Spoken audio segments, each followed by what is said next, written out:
ഈ ചേട്ടൻ എന്നോട് പറഞ്ഞു, അച്ഛാ ഇവക്ക് ഒരു കാര്യം അച്ഛനോട് പറയാനുണ്ട്, അച്ഛന് കേൾക്കാനുള്ള സമയമുണ്ടോ? ഞാൻ പറഞ്ഞു, പിന്നെന്താ, കേൾക്കാം, എന്തു പറ്റി?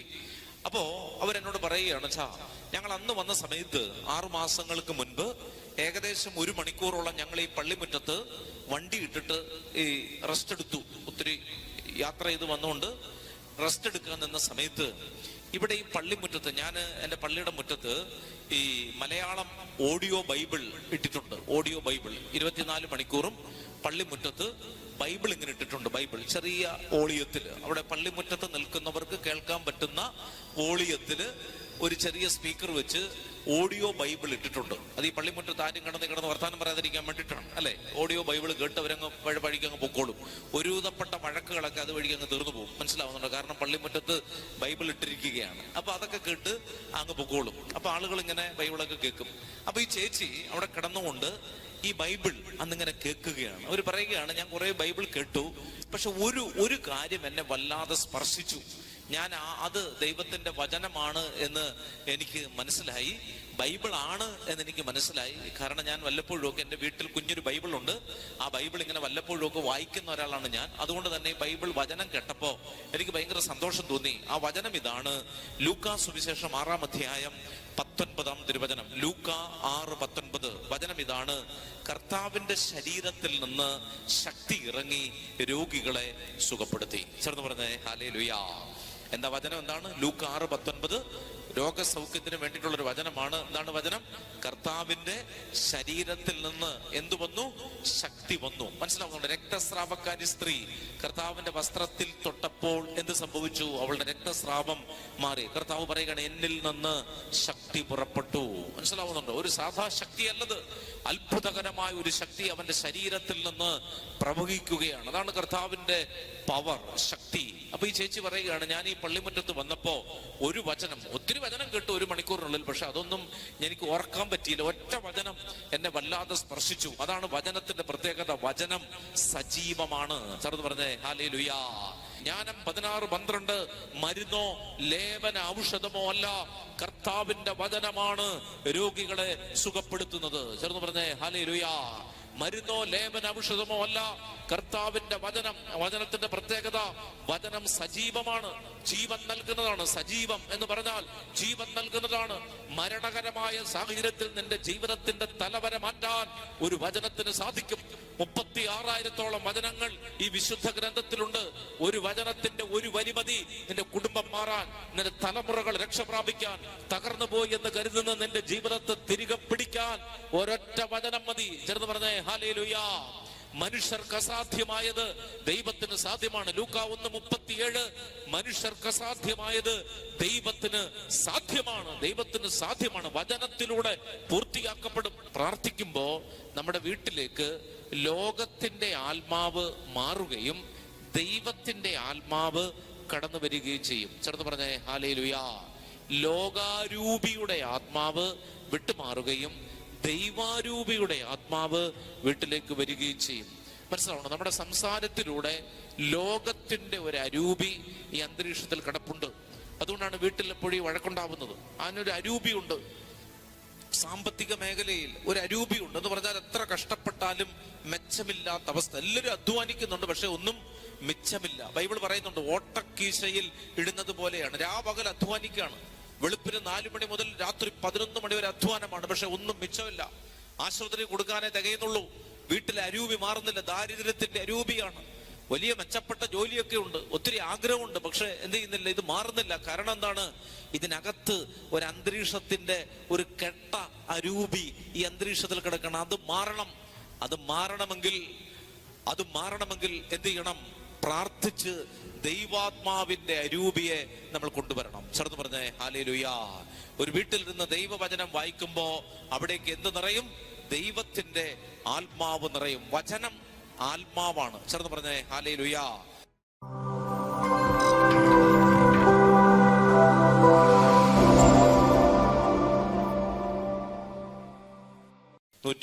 ാം സങ്കീർത്തനത്തിൽ നമ്മൾ വായിക്കുന്നു, കർത്താവിന്റെ വചനം എന്താണ്? എൻ്റെ പാദങ്ങൾക്ക് വിളക്കും പാതയിൽ പ്രകാശവുമാണ്. സങ്കീർത്തനം 119-ാം അധ്യായം 105-ാം വചനം ഇങ്ങനെയാണ് പറയുന്നത്, അങ്ങയുടെ വചനം എൻ്റെ പാദത്തിന് വിളക്കും പാതയിൽ പ്രകാശവുമാണ്. ദൈവത്തിൻ്റെ വചനം നമ്മുടെ ജീവിതത്തിൻ്റെ വെളിച്ചമാണ്. ദൈവവചനം നമ്മൾ ഹൃദയത്തിൽ സ്വീകരിക്കുമ്പോൾ നമ്മൾ കർത്താവിനെ തന്നെയാണ് സ്വീകരിക്കുന്നത് എന്ന് നമ്മൾ ഓർത്തിരിക്കണം. വചനം സ്വീകരിക്കാതെ ഒരു വിശ്വാസിക്ക് മുന്നോട്ട് പോകുവാൻ സാധിക്കുകയില്ല. ചെറുത് പറഞ്ഞേ ഹല്ലേലൂയ, പുറകെ പറഞ്ഞേ ഹല്ലേലൂയ. അപ്പൊ ഈ വചനത്തിന്റെ ശുശ്രൂഷയിലേക്ക് നമ്മൾ കടന്നു വരുമ്പോൾ ദൈവവചനം നമ്മളെ എത്രമാത്രം അനുഗ്രഹിക്കുന്നുണ്ട് എന്ന് നമ്മൾ തിരിച്ചറിയണം. അപ്പോൾ ഓരോ വചനവും നമ്മുടെ ജീവിതത്തിന് വിളക്കും പാതയിൽ പ്രകാശവുമാണ്. കർത്താവിൻ്റെ വചനം എൻ്റെ പാദത്തിന് വിളക്കും പാതയിൽ പ്രകാശവുമാണ് എന്നുള്ളതാണ്. അപ്പോൾ ദൈവത്തിൻ്റെ വചനം നമ്മൾ സ്വീകരിക്കുമ്പോൾ സങ്കീർത്തനം 121 അധ്യായം 1 മുതലുള്ള തിരുവചനം. സങ്കീർത്തനം 121:1. പർവ്വതങ്ങളിലേക്ക് ഞാൻ കണ്ണുകൾ ഉയർത്തുന്നു, എനിക്ക് സഹായം എവിടെ നിന്ന് വരും? എൻ്റെ സഹായം ആകാശവും ഭൂമിയും സൃഷ്ടിച്ച കർത്താവിൽ നിന്നാണ്. അപ്പോൾ ഇതൊക്കെയാണ് ദൈവവചനം. നമ്മളെല്ലാം വായിച്ചിട്ടുള്ള വചനങ്ങളാണ്. അപ്പോൾ നമ്മൾ ബൈബിൾ പ്രത്യേകമായി നമ്മുടെ ജീവിതത്തിൻ്റെ ഭാഗമായി മാറണം. വചനം നമ്മൾ ഇന്ന് വായിക്കുമ്പോൾ നമ്മുടെ കയ്യിൽ ബൈബിൾ ഉണ്ടാകുന്നത് നല്ലതാണ്. ചെറുത് പറഞ്ഞേ ഹല്ലേലൂയ. അപ്പൊ വചനം എടുക്കുമ്പോൾ നമ്മൾ ദൈവത്തെ തന്നെയാണ് എടുക്കുന്നത്. യോഹന്നാൻ 1:1 എന്താണ് വചനം? ആദിയിൽ വചനം ഉണ്ടായിരുന്നു, വചനം ദൈവത്തോടു കൂടിയായിരുന്നു, വചനം ദൈവമായിരുന്നു. അപ്പോൾ ഈ വചനം നമ്മുടെ ജീവിതത്തിൽ നമ്മൾ കേൾക്കാതെ, നമുക്കൊരിക്കലും ഈ വചനത്തെ നമ്മൾ ഏറ്റെടുക്കാതെ നമ്മുടെ ജീവിതത്തിന് ദൈവാനുഗ്രഹം ഉണ്ടായിരിക്കുകയില്ല. അതാണ് നമ്മൾ വചനം കൈകൊണ്ടെടുക്കണം, ബൈബിൾ വായിക്കണം. ഞങ്ങൾ ധ്യാന കേന്ദ്രത്തിലായിരിക്കുമ്പോൾ അനേകം ആളുകൾ വന്ന് പറയുന്ന ഒരു പ്രധാനപ്പെട്ട ഒരു സാക്ഷ്യം ഇതാണ്: ബൈബിൾ എടുക്കാൻ തുടങ്ങിയപ്പോൾ ജീവിതത്തിൻ്റെ അർത്ഥതലങ്ങൾ മാറ്റം വന്നു, ജീവിതത്തിൻ്റെ സാഹചര്യങ്ങളിൽ വ്യത്യാസം വന്നു. ലോകത്തിലുള്ള എല്ലാ പ്രതിസന്ധികൾക്കും ഉത്തരം ദൈവവചനത്തിലുണ്ട്. നമ്മുടെ പ്രശ്നങ്ങൾ എത്ര വലുതാണെങ്കിലും എത്ര സങ്കീർണമാണെങ്കിലും എല്ലാ പ്രശ്നങ്ങൾക്കുമുള്ള പരിഹാരം ദൈവവചനത്തിൽ ഉണ്ട്, അല്ലെ? നമ്മുടെ കയ്യിൽ വലിയൊരു ആയുധമുണ്ട്, പക്ഷെ നമ്മൾ എന്ത് ചെയ്യുന്നില്ല? ഈ ആയുധം എടുക്കുന്നില്ല. ഹെബ്രായ ലേഖനം 4 അധ്യായം 12 തിരുവചനം. ഈ പറയുന്ന വചനങ്ങളൊക്കെ നിങ്ങൾ എഴുതിയെടുക്കുകയും പ്രാർത്ഥിക്കുകയും ചെയ്യണം. വചനം വെറുതെ കേട്ടിരുന്നാൽ അത് നമ്മളെ സ്പർശിക്കുകയില്ല. നീ നിന്റെ നാവുകൊണ്ട് ഏറ്റുപറയാത്ത ഒരു വചനവും നിന്റെ ജീവിതത്തിൽ സംഭവിക്കുകയില്ല. ചേർന്ന് പറഞ്ഞേ ഹല്ലേലൂയ. അതുകൊണ്ടാണ് വചനം നമ്മൾ നാവുകൊണ്ട് ഏറ്റുപറയാതെ ഒരു വചനം നിന്റെ ജീവിതത്തിൽ സംഭവിക്കില്ല. അതുകൊണ്ട് ഈ വചനം ഏറ്റുപറയിപ്പിക്കുന്നത് കൊണ്ടാണ്, അല്ലെ? ആ വചനം നമ്മൾ നമ്മുടെ നാവുകൊണ്ട് ഏറ്റുപറയണം. എന്താണോ നീ ജീവിതത്തിൽ പറയുന്നത് അത് സംഭവിക്കും. എന്താണോ പറയുന്നത് നീ ജീവിതത്തിൽ, നീ എന്താണോ പറയുന്നത് അത് സംഭവിക്കും. അതാണ്. അപ്പൊ ഹെബ്രായ ലേഖനം 4 അധ്യായം 12 തിരുവചനം. നിങ്ങൾ നാളെ വരുമ്പോൾ നിങ്ങൾ ബൈബിൾ കൊണ്ടുവരണം. ബൈബിൾ കൊണ്ടുവന്ന് ഇത് വായിക്കണം. ബൈബിളിൽ തൊടുന്നവൻ ആരെയാണ് തൊടുന്നത്? ദൈവത്തെയാണ്, അല്ലെ? ആദിയിൽ വചനമുണ്ടായിരുന്നു, വചനം ദൈവത്തോടു കൂടിയായിരുന്നു, വചനം ദൈവമാണ്. അപ്പോൾ ഈ വചനം എന്താണ്? ദൈവമാണ്. നമ്മൾ വായിക്കുന്ന വചനം അത് ദൈവമാണ്. നമ്മൾ തൊടുന്ന വചനം അത് ദൈവമാണ്. പരിശുദ്ധ കുർബാന പോലെ തന്നെ പ്രധാനപ്പെട്ടതാണ് വിശുദ്ധ ഗ്രന്ഥവും. അതുകൊണ്ട് വിശുദ്ധ ഗ്രന്ഥത്തിന് നമ്മുടെ ജീവിതത്തിൽ വലിയ പ്രാധാന്യം കൊടുത്താൽ മാത്രമേ നമ്മുടെ ജീവിതത്തിൻ്റെ പ്രതിസന്ധികൾ മാറ്റപ്പെടുകയുള്ളൂ. അപ്പൊ ഹെബ്രായ ലേഖനം 4 അധ്യായം 12 മുതലുള്ള തിരുവചനം അറിയാവുന്ന വചനമാണ്. ദൈവത്തിന്റെ വചനം സജീവവും ഊർജസ്വലവുമാണ്, ഇരുതല വാളിനേക്കാൾ മൂർച്ച ഏറിയതും, ചേതനയിലും ആത്മാവിലും സന്ധിബന്ധങ്ങളിലും മജ്ജയിലും തുളച്ചു കയറി ഹൃദയത്തിന്റെ വിചാരങ്ങളെയും നിയോഗങ്ങളെയും വിവേചിക്കുന്നതുമാണ്. അതാണ് ദൈവവചനത്തിന്റെ പ്രത്യേകത. ശ്രദ്ധിച്ചു കേൾക്കണം. വചനത്തിന്റെ പ്രത്യേകത അതാണ്. വചനം എന്താണ്? വചനം സജീവമാണ്. സജീവമാണ് എന്ന് പറഞ്ഞാൽ എന്താ? ഏത് സാഹചര്യത്തിലും വചനം നമ്മുടെ ജീവിതത്തിൽ പ്രവർത്തിക്കും. അത് നീ ഒറ്റയ്ക്കായിരിക്കുമ്പോഴും, ഒരു രോഗത്തിലായിരിക്കുമ്പോഴും, ഒരു പ്രതിസന്ധിയിലായിരിക്കുമ്പോഴുമെല്ലാം കർത്താവിന്റെ വചനം എന്ത് ചെയ്യും? നിന്റെ ജീവിതത്തിൽ ഇടപെടും. ചേർന്ന് പറഞ്ഞേ ഹല്ലേലൂയ. പറയണം ഹല്ലേലൂയ. മാലാഖമാരുടെ സ്തുതിപ്പിന്റെ ശബ്ദമാണ് ഹല്ലേലൂയ. അപ്പൊ ഹല്ലേലൂയ പറയുമ്പോൾ നമ്മൾ നമ്മുടെ കർത്താവിനെ സ്തുതിക്കുകയാണ്. അപ്പോ 1000 വചനങ്ങളെക്കാൾ ശക്തിയുള്ള വചനമാണ് ഹല്ലേലൂയ എന്ന് പറയുന്നത്. അപ്പൊ അതുകൊണ്ട് ഇവിടെ വചനം പറയുകയാണ്, ദൈവത്തിന്റെ വചനം സജീവമാണ്. യെശയ്യാ പ്രവചനം 43-ാമത്തെ അധ്യായം 4 മുതലുള്ള തിരുവചനങ്ങൾ. ദൈവം നമ്മളെ കാണുന്നത് എങ്ങനെയാണ്? യെശയ്യാ 43:4 വചനം പറയുകയാണ്, നീ എനിക്ക് വിലപ്പെട്ടവനും പ്രിയങ്കരനും ബഹുമാന്യനുമായതുകൊണ്ട് നിനക്ക് പകരമായി മനുഷ്യരെയും നിന്റെ ജീവന് പകരമായി ജനതകളെയും ഞാൻ നൽകുന്നു. ഭയപ്പെടേണ്ട, ഞാൻ നിന്നോട് കൂടെയുണ്ട്. ഇതാണ് ദൈവത്തിന്റെ വചനം, അല്ലെ? ദൈവം നമ്മളെ കാണുന്നത് എങ്ങനെയാണ്? നമ്മളെ കാണുന്നതിനേക്കാൾ വിലയുള്ളതായിട്ടാണ് ദൈവം നമ്മെ കാണുന്നത്. ചേർന്ന് പറഞ്ഞേ ഹല്ലേലൂയ. വചനം പറയുകയാണ്, എന്താണ് പറയുന്നത്? നീ എനിക്ക് വിലപ്പെട്ടവൻ, ബഹുമാന്യൻ, പ്രിയങ്കരൻ. ഈ 3 കാര്യങ്ങളാണ് മനുഷ്യർ ആഗ്രഹിക്കുന്നത്. ഒന്ന്, വിലപ്പെട്ടവൻ. ഒരു വില നമുക്കുണ്ടോ? നമ്മുടെ വീട്ടിലെ വഴക്കുകൾക്കെല്ലാം കാരണം എന്താണ്? നമുക്കൊരു വിലയില്ല എന്ന് തോന്നുമ്പോഴാണ് നമ്മൾ വഴക്കുണ്ടാക്കുന്നത്. ഞാൻ പറയുന്ന കാര്യത്തിന് ഇവിടെ ഒരു വിലയില്ല. മനസ്സിലാവുന്നുണ്ടോ? നമ്മളിങ്ങനെ അവഗണിക്കപ്പെടുന്നത് പോലെ തോന്നുമ്പോഴാണ് അസ്വസ്ഥതകൾ ഉണ്ടാകുന്നത്. ഒരു വിലയില്ല. പക്ഷേ വചനം പറയുകയാണ്, എന്താണ്? നീ എനിക്ക് ആരാണ്? നീ എനിക്ക് വിലപ്പെട്ടവനാണ്, നീ വിലയുള്ളവനാണ്.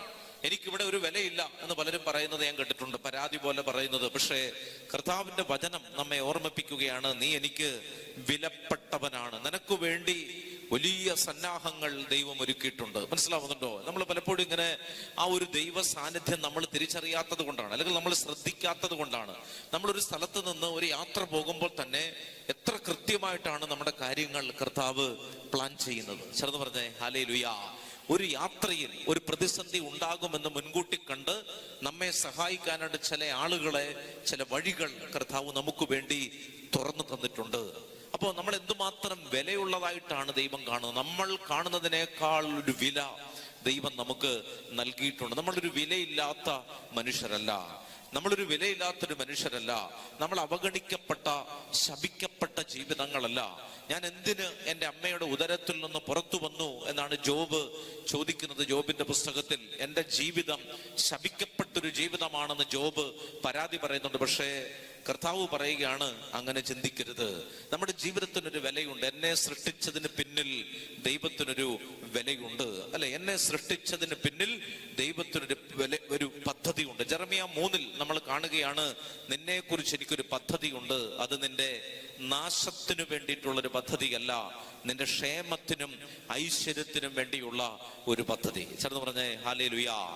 അപ്പൊ കർത്താവിന്റെ വചനം പറയുകയാണ്, നീ എനിക്ക് ആരാണ്? നീ എനിക്ക് വിലപ്പെട്ടവനാണ്. അതുകൊണ്ട് ഈ വചന പരിധിയിലിരിക്കുന്ന ആരെങ്കിലും ചിന്തിക്കുകയാണ്, എൻ്റെ ജീവിതത്തിനൊരു വിലയില്ല എന്ന് നിങ്ങൾ ചിന്തിക്കരുത്. എല്ലാ ജീവിതങ്ങൾക്ക് പിന്നിലും ദൈവത്തിന് ഒരു ഉദ്ദേശ ലക്ഷ്യമുണ്ട്. എല്ലാവരെയും സൃഷ്ടിച്ചതിന് പിന്നിൽ ഒരു ഉദ്ദേശ ലക്ഷ്യമുണ്ട്. മനസ്സിലാവുന്നുണ്ടോ?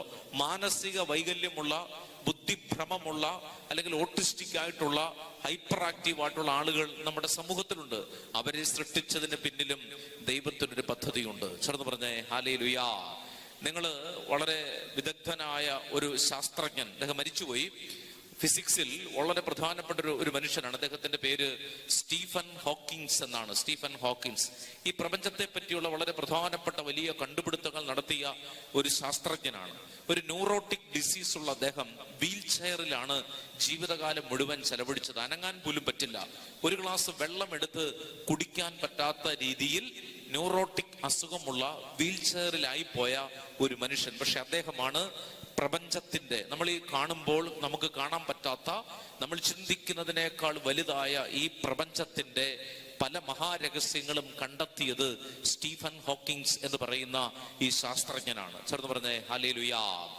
അപ്പൊ എന്ന് പറഞ്ഞാൽ അതിന്റെ അർത്ഥം എന്താണ്? നമ്മുടെ ശാരീരികമായ സൗന്ദര്യമോ, നമ്മുടെ ശാരീരികമായ ബലമോ, നമ്മുടെ കുടുംബ പാരമ്പര്യമോ, നമ്മുടെ കഴിവുകളോ അല്ല ദൈവം നോക്കുന്നത്. മറിച്ച് നമ്മൾ ദൈവസന്നിധിയിൽ വിലയുള്ളവരാണെന്നും എൻ്റെ ജീവിതം ദൈവത്തിൻ്റെ ദാനമാണ് എന്നും നമ്മൾ ചിന്തിച്ചാൽ നമ്മുടെ ജീവിതത്തിൽ ദൈവം മഹാത്ഭുതങ്ങൾ പ്രവർത്തിക്കും. അതുകൊണ്ട് പ്രിയപ്പെട്ടവരെ, ഈ രാത്രിയിൽ കർത്താവ് നമ്മളോട് പറയുകയാണ്, ദൈവത്തിന്റെ വചനം സജീവമാണ് എന്ന് പറയുമ്പോൾ അതിനർത്ഥം എന്താണ്? കർത്താവ് നമ്മുടെ ജീവിതത്തിൽ സജീവമായി ഇടപെടുന്നവനാണ്, മാറി നിൽക്കുന്നവനല്ല. ഒരു വഴിയിൽ വെച്ച് നിന്നെ ഉപേക്ഷിച്ചു പോകുന്നവനല്ല. ഒരു ഫുട്പാത്തിൽ വെച്ച് ഞാൻ നിന്നെ അറിയുകയില്ല വരികയില്ല, നീ ഞാനും തമ്മിൽ ഒരു ബന്ധവുമില്ല എന്ന് പറഞ്ഞിട്ട് അകന്നു പോകുന്നവരല്ല. മനുഷ്യർ ചിലപ്പോൾ നമ്മളോട് അങ്ങനെ പെരുമാറി എന്ന് വരാം. കണ്ടുമുട്ടിയവർ നമ്മളെ അറിയില്ല എന്ന് പറഞ്ഞേക്കാം. അമ്മ പോലും, മാതാപിതാക്കൾ പോലും നമ്മളെ തള്ളിപ്പറഞ്ഞു എന്ന് വിചാരിക്കാം. മക്കൾ പോലും നമ്മളെ ആട്ടി പുറത്താക്കി എന്ന് വെച്ചേക്കാം. പക്ഷേ കർത്താവിന്റെ സ്നേഹം എപ്പോഴും വിലയേറിയതാണ്. അവിടുത്തെ സ്നേഹം അചഞ്ചലമാണ്. ഓരോ പ്രഭാതത്തിലും കർത്താവിന്റെ സ്നേഹം പുതിയതാണ്. ചേർന്ന് പറഞ്ഞേ ഹല്ലേലൂയാ. വിലാപങ്ങൾ 2 നമ്മൾ വായിക്കുകയാണ്, കർത്താവിന്റെ സ്നേഹം ഓരോ പ്രഭാതത്തിലും പുതിയതാണ്. അപ്പോൾ യെശയ്യാ 43:4 നമ്മൾ കാണുകയാണ്, നീ എനിക്ക് വിലപ്പെട്ടവനും ബഹുമാന്യനും പ്രിയങ്കരനുമായതുകൊണ്ട് നിനക്ക് പകരമായി മനുഷ്യരെയും നിന്റെ ജീവന് പകരമായി ജനതകളെയും ഞാൻ നൽകുന്നു. അപ്പോൾ കർത്താവിന്റെ വചനം അത്ഭുതകരമായി നമ്മുടെ ജീവിതത്തിൽ ഇടപെടുന്ന വചനമാണ്.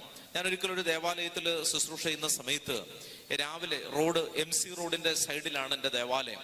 അപ്പൊ ആ റോഡിലൂടെ പോകുന്നവരൊക്കെ ഫ്രഷ് ആവാനൊക്കെ ആയിട്ട് ആ പള്ളിയിൽ കയറാറുണ്ട്. ദൂരെ സ്ഥലങ്ങളിലേക്ക് പോകുന്നവർ, പ്രത്യേകിച്ച് MC റോഡിൽ സ്ഥലത്താണ്.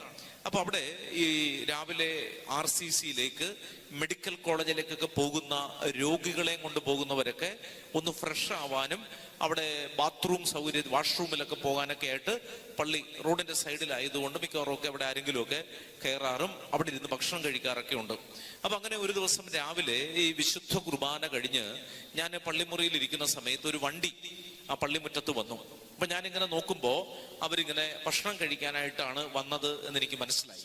അപ്പൊ ഞാനിങ്ങനെ അങ്ങോട്ട് നോക്കിയപ്പോൾ ഒരാള് വണ്ടിക്കകത്തുനിന്ന് ഇറങ്ങി എൻ്റെ അടുത്തേക്ക് വന്നു.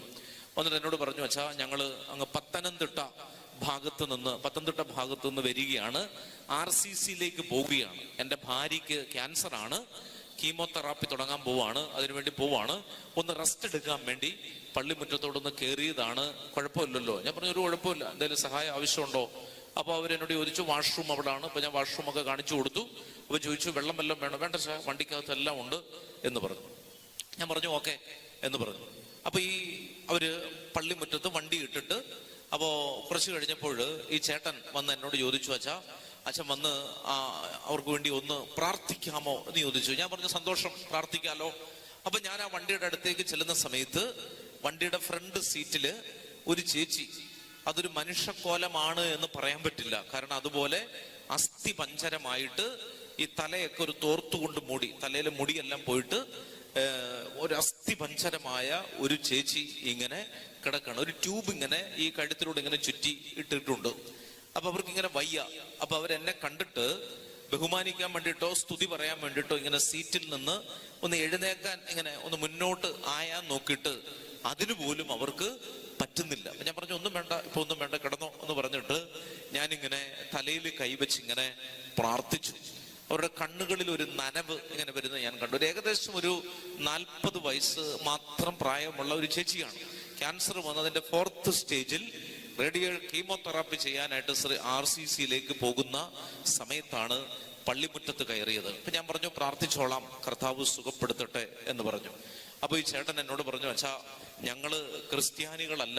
ഞാൻ പറഞ്ഞു ഒരു കുഴപ്പമില്ല, അതിനെപ്പറ്റാണ് കർത്താവ് പ്രവർത്തിക്കാനായിട്ട് അതിനകത്ത് വേറെ കാര്യമൊന്നുമില്ല ചേട്ടാ, വിശ്വസിച്ചോ, കർത്താവ് ഈ ചേച്ചിയെ സുഖപ്പെടുത്തും. അപ്പൊ അദ്ദേഹം എൻ്റെ കയ്യിലേക്ക് ഇങ്ങനെ പിടിച്ചിട്ട് പറഞ്ഞു, അച്ഛൻ ഇവൾക്ക് വേണ്ടി പ്രത്യേകം പ്രാർത്ഥിക്കണം. ഞാൻ പറഞ്ഞു പ്രാർത്ഥിച്ചോളാം, വിശുദ്ധ കുർബാനയൊക്കെ അർപ്പിച്ച് പ്രാർത്ഥിക്കുമ്പോൾ ഞങ്ങൾ പ്രത്യേകം പ്രാർത്ഥിക്കാം എന്നൊക്കെ പറഞ്ഞ് ഒരാശീർവാദം കൊടുത്തിട്ട് ഞാൻ ഇവരെ വിട്ടു. കുറെ നാൾ കഴിഞ്ഞ് ഒരു 4-5 മാസങ്ങൾ കഴിഞ്ഞുമ്പോൾ വീണ്ടും ഇതുപോലെ ഒരു ഉച്ച കഴിഞ്ഞൊരു സമയത്ത്, ഞാൻ ആ സമയത്ത് ഒരു ധ്യാനത്തിന് ഇങ്ങനെ പോകാൻ വേണ്ടി നിൽക്കുന്ന സമയത്ത് ആരോ വന്ന് ഇങ്ങനെ കോളിംഗ് ബെൽ അടിച്ചു. ഞാൻ തുറന്നു നോക്കിയപ്പോൾ ഇവരെനിക്ക് മനസ്സിലായില്ല. അവരെന്നോട് പറഞ്ഞു, അച്ഛാ കഴിഞ്ഞൊരു 6 മാസങ്ങൾക്ക് മുൻപ് ഒരു ദിവസം രാവിലെ ഞങ്ങൾ ഇവിടെ വന്നു, അച്ഛൻ ഓർക്കുന്നുണ്ടോ? അപ്പൊ ഞാൻ പറഞ്ഞു ഞാൻ ഓർക്കുന്നുണ്ട് അല്ലെ, ഒരു ചേച്ചിയും കൊണ്ട് വന്നതാണ്. അപ്പൊ ഞാൻ നോക്കുമ്പോ ഈ ചേട്ടന്റെ അടുത്ത് ഒരു ചേച്ചി നിൽക്കുകയാണ്. അപ്പൊ അവര് കൈകൂപ്പിക്കൊണ്ട് പറഞ്ഞു, അന്ന് ആ കാറിൽ ഇങ്ങനെ കിടന്ന ആളാണ് അച്ഛാ ഇപ്പൊ ഇവിടെ നിൽക്കുന്നത് എന്ന് പറഞ്ഞു. അപ്പൊ ഞാൻ പറഞ്ഞു ഓ ഭയങ്കര സന്തോഷമായല്ലോ, കിടന്നു വന്ന ആള് നടന്നു വന്നു, അപ്പൊ അത് വളരെ സന്തോഷമുള്ളൊരു കാര്യമാണ്. അപ്പൊ അവരെന്നോട് പറഞ്ഞു, അച്ഛാ ക്യാൻസർ പൂർണ്ണമായി മാറിയോ എന്ന് ചോദിച്ചാൽ മാറിയിട്ടില്ല, പക്ഷേ ഡോക്ടർമാർ ഇപ്പോൾ ഒരു പ്രതീക്ഷ, എനിക്ക് എഴുന്നേറ്റ് നടക്കാൻ പറ്റുന്നുണ്ട്, കുറച്ച് ആഹാരമൊക്കെ കഴിക്കാൻ പറ്റുന്നുണ്ട്, അത്യാവശ്യം എൻ്റെ കാര്യങ്ങളൊക്കെ എനിക്ക് ചെയ്യാൻ പറ്റുന്നുണ്ട്, എനിക്ക് ഭയങ്കര സന്തോഷം വെച്ചാ ഞാൻ എഴുന്നേറ്റു എന്ന് പറഞ്ഞു. എനിക്ക് ഭയങ്കര സന്തോഷം. അപ്പൊ ഞാൻ പറഞ്ഞു, ചേച്ചി പ്രാർത്ഥിച്ചോ, ഞാനും പ്രാർത്ഥിക്കാം, കർത്താവ് കൂടുതൽ സൗഖ്യം നൽകട്ടെ എന്ന് പറഞ്ഞു പോകുമ്പോ ഈ ചേട്ടൻ എന്നോട് പറഞ്ഞു, അച്ഛാ ഇവക്ക് ഒരു കാര്യം അച്ഛനോട് പറയാനുണ്ട്, അച്ഛന് കേൾക്കാനുള്ള സമയമുണ്ടോ? ഞാൻ പറഞ്ഞു, പിന്നെന്താ, കേൾക്കാം, എന്തു പറ്റി?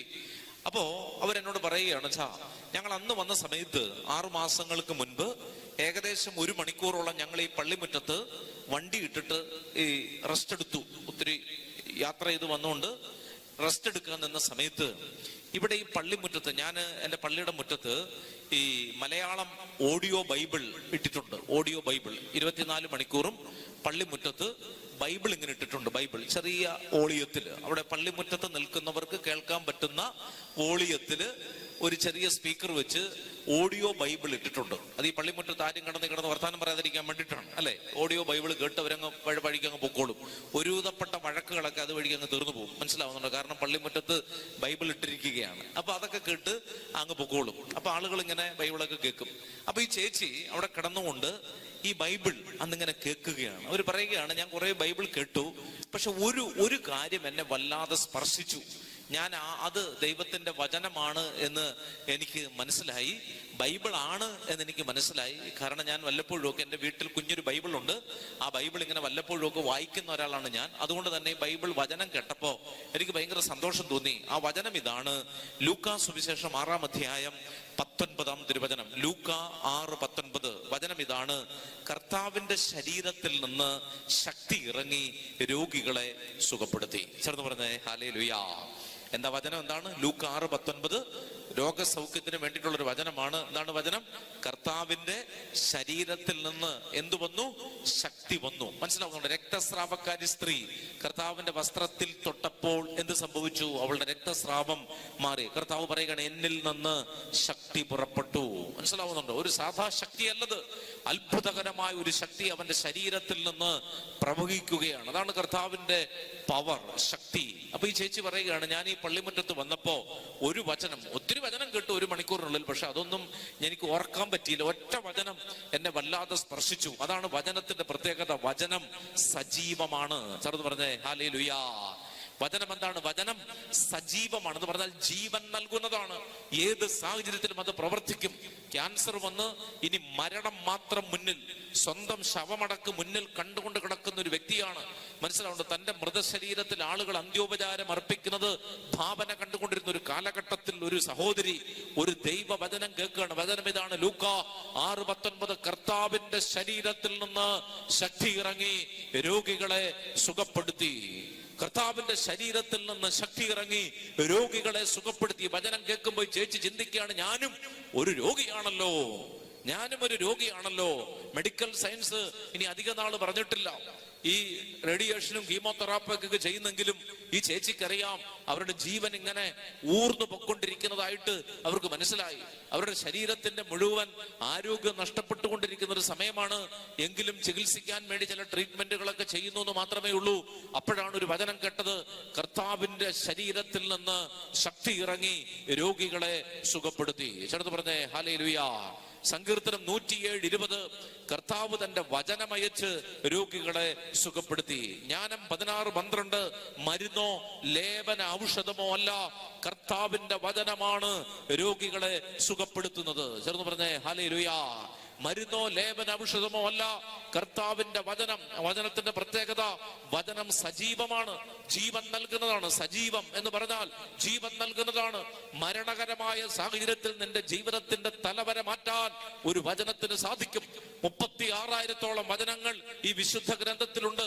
ഒരു വചനത്തിന്റെ ഒരു വരി മതി നിന്റെ കുടുംബം മാറാൻ, നിന്റെ തലമുറകൾ രക്ഷ പ്രാപിക്കാൻ, തകർന്നു പോയി എന്ന് കരുതുന്ന നിന്റെ ജീവിതത്തെ തിരികെ പിടിക്കാൻ ഒരൊറ്റ വചനം മതി. ചേർന്ന് പറഞ്ഞേ ഹല്ലേലൂയാ. മനുഷ്യർക്ക് അസാധ്യമായത് ദൈവത്തിന് സാധ്യമാണ്. ലൂക്കാ 1:37 മനുഷ്യർക്ക് അസാധ്യമായത് ദൈവത്തിന് സാധ്യമാണ്. ദൈവത്തിന് സാധ്യമാണ്. വചനത്തിലൂടെ പൂർത്തിയാക്കപ്പെടും. അപ്പൊ ഈ ചേച്ചി ഈ വചനം കേട്ടു. അവർ പറയുകയാണ്, ഈ വചനം എന്റെ കാതുകളിൽ ഇങ്ങനെ അലയടിച്ച് നിൽക്കുകയാണ്, ഇത് പോകുന്നില്ല. മനസ്സിലാവുന്നുണ്ട്? ഇത് പോകുന്നില്ല, തലയിലൂടെ തോർത്തു കൊണ്ടിട്ട് വരിഞ്ഞു മുറുക്കിയിട്ടും ഈ വചനം പോകുന്നില്ല. ഇതിങ്ങനെ കഠാരമുള്ള പോലെ ഹൃദയത്തിലേക്ക് കയറി അവരിത് ആവർത്തിക്കാൻ തുടങ്ങി, വചനം ആവർത്തിക്കാൻ തുടങ്ങി. വചനം ഏറ്റുപറയാതെ ഒരു വചനം നിന്റെ ജീവിതത്തിൽ സംഭവിക്കില്ല. നിന്റെ നാവ് കൊണ്ട് ഏറ്റുപറയാത്തൊരു വചനം നിന്റെ ജീവിതത്തിൽ സംഭവിക്കില്ല. ചേർന്ന് പറഞ്ഞേ ഹല്ലേലൂയാ, പറഞ്ഞേ ഹല്ലേലൂയാ. അപ്പൊ ലൂക്ക 6:19 വചനം ഇതാണ്: കർത്താവിന്റെ ശരീരത്തിൽ നിന്ന് ശക്തി പുറപ്പെട്ട് രോഗികളെ സുഖപ്പെടുത്തി. ഈ വചനം ഇവർ ഏറ്റുപറഞ്ഞു. അവർ പറഞ്ഞു, അച്ഛാ ഈ വചനം എന്റെ ജീവിതത്തിൽ എത്ര പ്രാവശ്യം പറഞ്ഞു എന്ന് എനിക്കറിയാൻ പാടില്ല. ഞാൻ അന്നേ തന്നെ ഇത് കാണാപ്പാടം പഠിച്ചു, ഇതെന്റെ തലയിലേക്ക് കയറി. ഞാൻ ആ വചനം ഇങ്ങനെ പറഞ്ഞുകൊണ്ടേയിരുന്നു. കിടക്കുമ്പോഴും നടക്കുമ്പോഴും ജോലി ചെയ്യുമ്പോഴും അല്ലെങ്കിൽ മരുന്ന് കഴിക്കുമ്പോഴും വളരെ സങ്കടത്തോടെ ആയിരിക്കുമ്പോഴൊക്കെ വചനം ഇങ്ങനെ ഞാൻ ആവർത്തിക്കാൻ തുടങ്ങി. പതിയെ പതിയെ പതിയെ ഈ വചനം എന്റെ ഉള്ളിൽ ജീവനായി മാറി. ചേർന്ന് പറഞ്ഞേ ഹല്ലേലൂയാ. യോഹന്നാന്റെ സുവിശേഷം 10-ാം അധ്യായം 10-ാം തിരുവചനം. യോഹന്നാൻ 10:10 വചനം എന്താണ്? നല്ല വചനമാണ്. ഞാൻ വന്നിരിക്കുന്നത് ജീവൻ ഉണ്ടാകാനും അത് സമൃദ്ധമായി ഉണ്ടാകാനുമാണ്. ഞാൻ വന്നിരിക്കുന്നത് ജീവൻ ഉണ്ടാകാനും അത് സമൃദ്ധമായി ഉണ്ടാകാനും. ജീവൻ എന്ന് പറയുമ്പോൾ വെന്റിലേറ്ററിൽ കിടക്കുന്നത് പോലത്തെ ഒരു ജീവനല്ലത്. സമൃദ്ധിയിൽ, ഇൻ പ്ലെന്റിറ്റ്യൂഡ്, ലൈഫ് ഇൻ പ്ലെന്റിറ്റ്യൂഡ്, ജീവിതം അതിന്റെ സമൃദ്ധിയിൽ നൽകാൻ കർത്താവ് ആഗ്രഹിക്കുകയാണ്. നമ്മുടെ ജീവിതത്തെ അതിന്റെ സമൃദ്ധി, ജീവന്റെ സമൃദ്ധിയിലേക്ക് എത്തിക്കാൻ, തകർന്നു പോയൊരു കുടുംബ ജീവിതത്തെ, വിവാഹമോചനത്തിന്റെ വഴുതുന്ന വരമ്പിലൂടെ കടന്നു പോകുന്ന ജീവിതത്തെ തിരികെ പിടിക്കാൻ കൗൺസിലിംഗ് സെന്ററുകൾക്ക് സാധിക്കില്ല. മധ്യസ്ഥ പ്രാർത്ഥനകൾക്കോ മധ്യസ്ഥ ചർച്ചകൾക്കോ സാധിക്കാത്തത് കർത്താവിന്റെ ഒരൊറ്റ വചനത്തിന് സാധിക്കും. പ്രിയമുള്ളവരെ, ചേർത്ത് പറഞ്ഞേ ഹല്ലേലൂയാ. അപ്പൊ ഈ ചേച്ചി വന്ന് എന്നോട് പറയുകയാണ്, ഈ സമയത്ത് വന്ന് പറയണം, അച്ഛാ ഞാൻ ഈ വചനം ആവർത്തിച്ചു, ഞാൻ വിശ്വസിക്കുന്നു ആ വചനമാണ് എന്നെ സുഖപ്പെടുത്തിയത്. ആ വചനമാണ് എന്നെ സുഖപ്പെടുത്തി. എനിക്ക് എഴുന്നേറ്റ് നിൽക്കാൻ എനിക്ക് ബലം നൽകിയത് ഈ വചനമാണ്. എബ്രായർ 4:12 വചനം ഇതാണ്: വചനം സജീവമാണ്. സജീവമാണ് എന്ന് പറഞ്ഞാൽ അത് ഏത് ദുർഘടമായ സാഹചര്യങ്ങളിലും വചനം പ്രവർത്തിക്കും. ഏത് കഠിനകരമായ സാഹചര്യങ്ങളിലും മനുഷ്യർക്ക് പ്രവർത്തിക്കാൻ പറ്റാത്തിടത്ത് ദൈവത്തിന്റെ വചനം ഇടപെടും. ചേർത്ത് പറഞ്ഞേ ഹല്ലേലൂയാ. പറഞ്ഞേ ഹല്ലേലൂയാ. മനുഷ്യർക്ക് നമ്മളെ സഹായിക്കാൻ പറ്റാത്ത സ്ഥലങ്ങളുണ്ട്. നമ്മുടെ കയ്യിലുള്ള ഫോണിന് നമ്മളെ സഹായിക്കാൻ പറ്റാത്ത സമയമുണ്ട്. നമ്മുടെ കയ്യിലുള്ള ATM കാർഡുകൾ പ്രവർത്തനരഹിതമാകുന്ന സമയമുണ്ട്. നമ്മുടെ ബന്ധങ്ങൾ, സ്വാധീനങ്ങൾ, രാഷ്ട്രീയ ബന്ധങ്ങൾ, ഇതൊക്കെ ചില സമയത്ത് നമുക്ക് ഉപകാരപ്പെടില്ല. പക്ഷേ ഉന്നതത്തിൽ നിന്നൊരു ശക്തിയുണ്ട്. അവൻ ഒരിക്കലും നമ്മളെ വിട്ടുപോകുന്നവനല്ല. അതുകൊണ്ടാണ് 91-ാം സങ്കീർത്തനത്തിൽ നമ്മൾ വായിക്കുന്നത്: ഇസ്രായേലിന്റെ കാവൽക്കാരൻ ഉറക്കം തൂങ്ങുന്നില്ല, ഉറങ്ങുന്നുമില്ല. ചേർന്ന് പറഞ്ഞേ ഹല്ലേലൂയാ. നിന്റെ കാവൽക്കാരൻ കർത്താവാകുന്നു. വേറെ ആരെ കാവൽ നിർത്തിയാലും അവർ ഉറങ്ങിപ്പോകാനുള്ള സാധ്യതയുണ്ട്.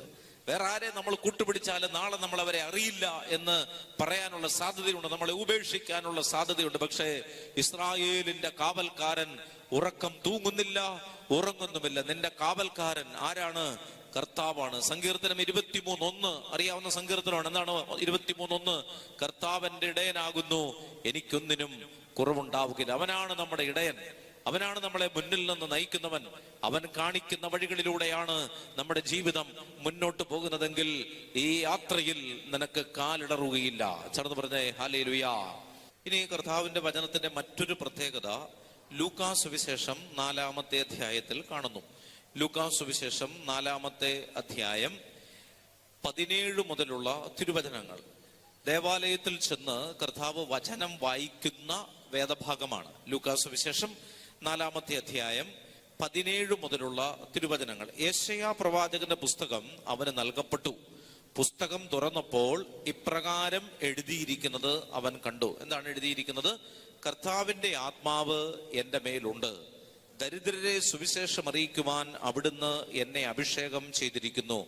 ബന്ധിതർക്ക് മോചനവും അന്ധർക്ക് കാഴ്ചയും അടിച്ചമർത്തപ്പെട്ടവർക്ക് സ്വാതന്ത്ര്യവും കർത്താവിന് സ്വീകാര്യമായ വത്സരവും പ്രഖ്യാപിക്കുവാൻ എന്നെ അയച്ചിരിക്കുന്നു. 21-ാമത്തെ വചനം ലൂക്ക 4:21. അവൻ പറയുകയാണ്, അവൻ അവരോട് പറഞ്ഞു, നിങ്ങൾ കേട്ടിരിക്കെ തന്നെ ഇന്ന് ഈ തിരുവെഴുത്ത് നിറവേറിയിരിക്കുന്നു. ചേർന്ന് പറഞ്ഞേ ഹല്ലേലൂയാ.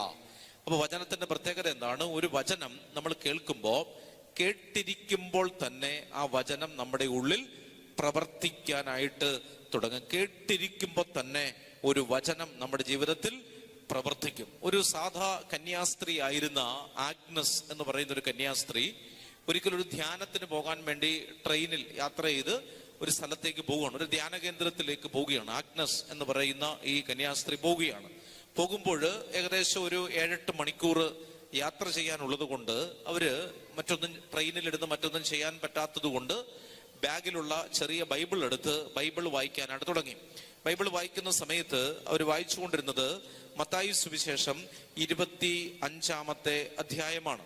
മത്തായി സുവിശേഷം 25-ാമത്തെ അധ്യായം 45-ാമത്തെ തിരുവചനം. മത്തായി സുവിശേഷം 25:45 വചനം ഇങ്ങനെയാണ്: അവൻ മറുപടി പറയും, സത്യമായി ഞാൻ നിങ്ങളോട് പറയുന്നു, ഈ ഏറ്റവും എളിയവരിൽ ഒരുവന് നിങ്ങളിത് ചെയ്യാതിരുന്നപ്പോൾ എനിക്ക് തന്നെയാണ് ചെയ്യാതിരുന്നത്. അന്ത്യവിധിയെ പറ്റിയുള്ള വചനങ്ങളാണ് അല്ലെ. എനിക്ക് വിശന്നു, നീ എനിക്ക് ഭക്ഷിക്കാൻ തന്നോ? ഞാൻ ദാഹിച്ചു, നീ എനിക്ക് കുടിക്കാൻ തന്നോ? ഞാൻ നഗ്നനായിരുന്നു, നീ എന്നെ ഉടുപ്പിച്ചോ? ഇങ്ങനെയുള്ള ചോദ്യങ്ങൾ കർത്താവ് നമ്മളോട് ചോദിക്കുന്ന സമയമാണ്.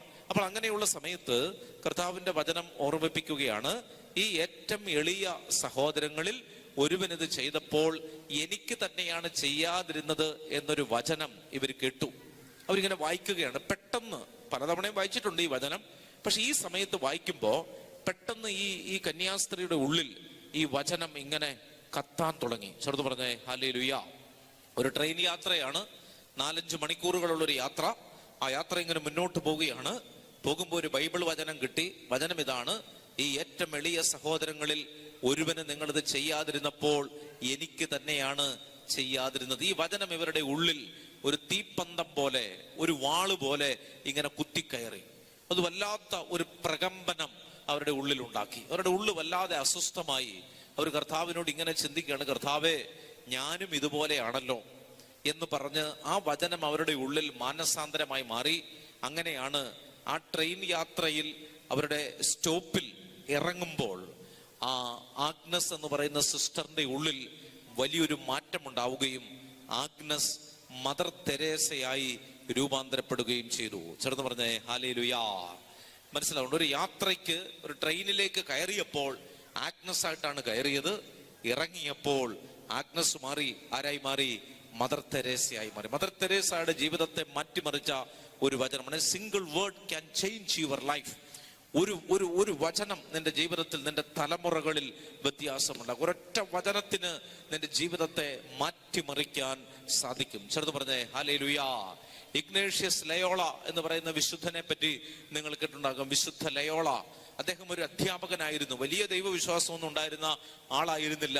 അദ്ദേഹം പഠിപ്പിച്ചുകൊണ്ടിരുന്ന ഇൻസ്റ്റിറ്റ്യൂട്ടിൽ ഇങ്ങനെ വരാന്തയിലൂടെ നടക്കുകയാണ്. ലൈബ്രറിയിലേക്ക് പോവുകയാണ്. അദ്ദേഹം ക്ലാസ് ഇല്ലാത്ത സമയത്ത് ലൈബ്രറിയിലേക്ക് ഇങ്ങനെ നടന്നു പോകുന്ന സമയത്ത് അദ്ദേഹം ആ കോളേജിന്റെ ചാപ്പലിൽ വിശുദ്ധ കുർബാന, ഏതോ ഒരു വൈദികൻ, കുറച്ച് പിള്ളേരുണ്ട്, അവിടെ വിശുദ്ധ കുർബാന നടക്കുകയാണ്. ഫ്രീ ആണല്ലോ എന്ന് വിചാരിച്ച്, എന്നാ പിന്നെ കുർബാനയ്ക്ക് കയറിയേക്കാമെന്ന് വിചാരിച്ച് ആ പള്ളിയുടെ ഏറ്റവും പുറകില് ഇങ്ങനെ പോയി നിന്ന് അദ്ദേഹം ആ കുർബാനയിൽ ഇങ്ങനെ പങ്കെടുക്കുകയാണ്. വലിയ ഭക്തനൊന്നുമല്ല, ഒരു സാധാ വിശ്വാസി. ചേർന്ന് പറഞ്ഞേ ഹല്ലേലൂയാ. അപ്പൊ അദ്ദേഹം അവിടുത്തെ ഒരു അധ്യാപകൻ കൂടിയാണ്. ആ വരാന്തയിലൂടെ ഇങ്ങനെ നടന്നുപോയി അദ്ദേഹം ആ പള്ളിക്കകത്ത് വിശുദ്ധ കുർബാന നടക്കുകയല്ലേ, എന്നാ പിന്നെ കുർബാനയിൽ ഒന്ന് പങ്കെടുത്തേക്കാം എന്ന് വിചാരിച്ച് അങ്ങനെ നടക്കുന്ന സമയത്ത് പകുതിക്കാണ് ചെന്ന് കയറിയത്. ചെല്ലുമ്പോൾ സുവിശേഷ വായന നടക്കുകയാണ്. സുവിശേഷം കഴിഞ്ഞിട്ട് അവിടെ കുർബാന അർപ്പിക്കുന്ന വൈദികൻ, എല്ലാം കൂടെ ഒരു 10 പേരെ ആ കുർബാനയ്ക്കുള്ളൂ. കുർബാന അർപ്പിക്കുന്ന വൈദികൻ പക്ഷെ വളരെ വലിയ ആവേശത്തിൽ ഇങ്ങനെ പ്രസംഗിക്കുകയാണ്. അന്നത്തെ വചനത്തെ വ്യാഖ്യാനിക്കുകയാണ്. 2-3 മിനിറ്റ് നീണ്ടു നിൽക്കുന്ന ഒരു പ്രസംഗം, കുർബാനയ്ക്കിടയിലുള്ള ആ പ്രസംഗം. ആ പ്രസംഗത്തില് അദ്ദേഹം ഇങ്ങനെ വായിച്ച ബൈബിൾ ഭാഗം ഇതാണ്: നിങ്ങൾ ലോകം മുഴുവൻ നേടിയാലും നിന്റെ ആത്മാവ് നഷ്ടപ്പെട്ടാൽ നിനക്ക് എന്ത് പ്രയോജനം? അപ്പോൾ ഈ വൈദികൻ പ്രസംഗിക്കുന്നതിന്റെ ഇടയിൽ കൈ ഇങ്ങനെ ചൂണ്ടിക്കൊണ്ട് ഇങ്ങനെ ചോദിക്കുകയാണ്. ഇവിടെ നിന്ന് തുടങ്ങി അല്ലെ, ഇന്ന് അല്ലെ, നീ ലോകം മുഴുവൻ നേടിയാലും നിന്റെ ആത്മാവിനെ നഷ്ടപ്പെടുത്തിയാൽ നിനക്ക് എന്ത് പ്രയോജനം എന്ന് പറഞ്ഞ് ഈ കൈ, ഈ ചൂണ്ട് വിരൽ പോയി നിന്നത് ഈ ഇഗ്നേഷ്യസ് എന്ന് പറയുന്ന അദ്ദേഹത്തിന്റെ മുൻപിലാണ്.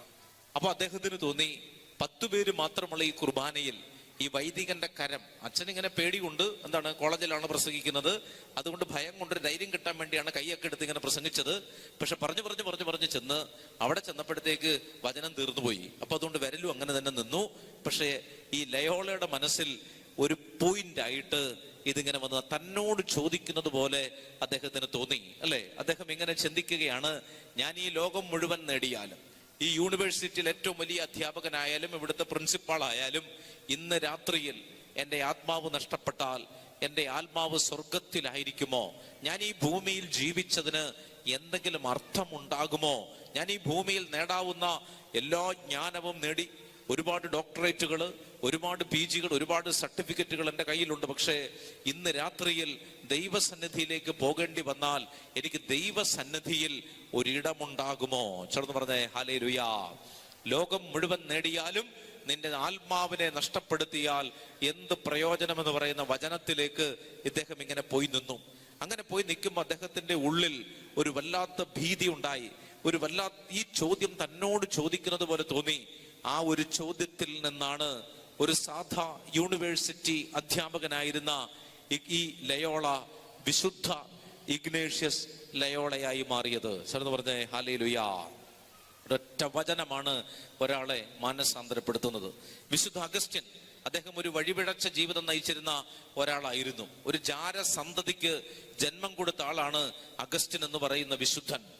അദ്ദേഹം വളരെ ബുദ്ധിമാനായിരുന്നു, പക്ഷേ നിരീശ്വരവാദിയായിരുന്നു. ദൈവത്തിൽ വിശ്വാസമുണ്ടായിരുന്നില്ല. അദ്ദേഹത്തിന്റെ അമ്മ മോണിക്ക അനേക വർഷങ്ങൾ ദേവാലയത്തിൽ പോയിരുന്ന് ഈ മകന്റെ മാനസാന്തരത്തിന് വേണ്ടി പ്രാർത്ഥിക്കുമായിരുന്നു. മകൻ ഒരു വഴിപിഴച്ച ജീവിതമാണ് നയിച്ചുകൊണ്ടിരുന്നത്. അദ്ദേഹം ഒരിക്കല് ഒരു വചനം വായിച്ചു. ആ വചനം ഇതാണ്, റോമാലേഖനം 13-ാം അധ്യായം. അതാണ് അദ്ദേഹത്തിന് ആ സമയത്ത് കിട്ടിയത്. റോമാലേഖനം, മക്കളെ മാനസാന്തരപ്പെടുത്തുന്ന വചനമാണത്. റോമാലേഖനം 13-ാം അധ്യായം 11 മുതലുള്ള തിരുവചനം. റോമൻസ് 13:11, 13-ാം അധ്യായം 11 മുതലുള്ള തിരുവചനങ്ങൾ. അതൊരു പാരഗ്രാഫാണ്. ആ വചനം അഗസ്റ്റിൻ എന്ന് പറയുന്ന യൂണിവേഴ്സിറ്റി വിദ്യാർത്ഥി, വഴിപിഴച്ചവൻ, ഈ ലോകത്തിലുള്ള സകല കൊള്ളരുതായ്മകളും ചെയ്ത് അതിൽ തഴക്കം വന്നവൻ, അവൻ വായിക്കുകയാണ്. അവനൊരു ബൈബിൾ വചനം വായിച്ചു. വചനം ഇതാണ്, ഇതെല്ലാം ചെയ്യുന്നത് കാലത്തിന്റെ പ്രത്യേകത അറിഞ്ഞുകൊണ്ട് വേണം. നിദ്ര വിട്ടുണരേണ്ട മണിക്കൂറാണല്ലോ ഇത്. എന്തെന്നാൽ ഇപ്പോൾ രക്ഷ നമ്മൾ ആരും പ്രതീക്ഷിച്ചിരിക്കുന്നതിനേക്കാൾ കൂടുതൽ അടുത്തെത്തിയിരിക്കുന്നു. രാത്രി കഴിയാറായി, പകൽ സമീപിച്ചിരിക്കുന്നു. അടുത്ത വചനം, ആകയാൽ നമുക്ക് അന്ധകാരത്തിന്റെ പ്രവൃത്തികൾ പരിത്യജിച്ച് പ്രകാശത്തിന്റെ ആയുധങ്ങൾ ധരിക്കാം. പകലിന് യോജിച്ച വിധം നമുക്ക് പെരുമാറാം.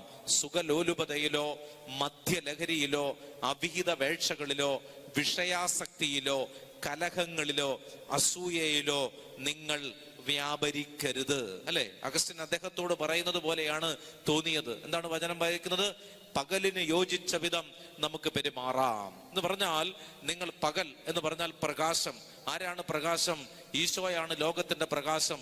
ഈശോ പറഞ്ഞത് എന്താണ്? ഞാൻ ലോകത്തിന്റെ പ്രകാശമാണ്. I am the light of the world. ഞാൻ ഈ ലോകത്തിന്റെ പ്രകാശമാണ്.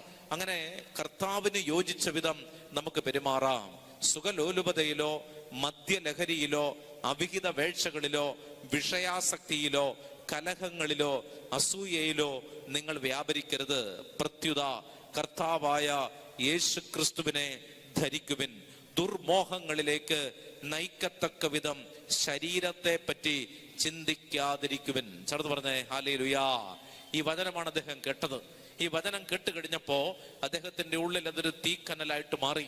അദ്ദേഹം ഇങ്ങനെ ചിന്തിച്ചു, ഞാൻ എന്തൊരു വഴിവിട്ട ജീവിതമാണ് നയിക്കുന്നത്. എൻ്റെ അമ്മ എനിക്ക് വേണ്ടി വർഷങ്ങളോളം കരഞ്ഞു.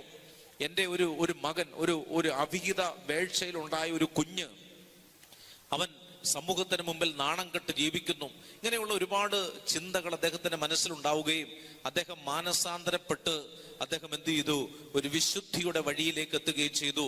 സഭയിലെ ഏറ്റവും വലിയ വേദപാരംഗതൻ എന്ന് പറഞ്ഞാൽ സഭയെപ്പറ്റി, സഭയുടെ പഠനങ്ങളിൽ ഏറ്റവും പണ്ഡിതനായ ഒരു വിശുദ്ധനായി സഭ ഇന്ന് ആദരിക്കുന്ന, വിശുദ്ധൻ എന്ന് വിളിക്കുന്ന ഒരു മഹാ വ്യക്തിത്വമാണ് സെന്റ് അഗസ്റ്റിൻ, വിശുദ്ധ അഗസ്റ്റിൻ. ചേർന്ന് പറഞ്ഞേ ഹല്ലേലൂയ.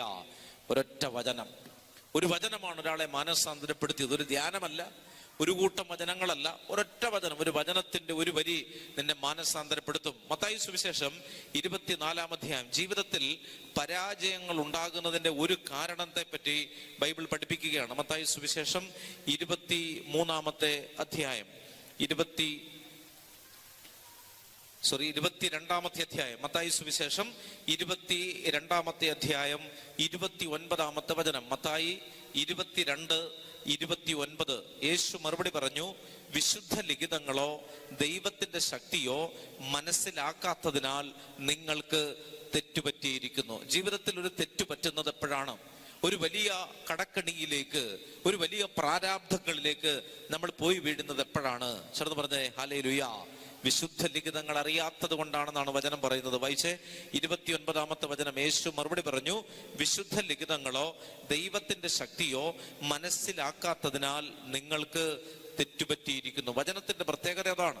നിയമാവർത്തന പുസ്തകം 28 അധ്യായം. നിയമാവർത്തന പുസ്തകം 28 അധ്യായം. നിയമാവർത്തനം 28:2 മുതലുള്ള തിരുവചനങ്ങൾ. നിയമാവർത്തനം 28 അധ്യായം 2 മുതലുള്ള തിരുവചനങ്ങൾ. അവിടുത്തെ വചനം ശ്രവിച്ചാൽ അവിടുന്ന് അനുഗ്രഹങ്ങളെല്ലാം നിന്റെ മേൽ ചൊരിയും.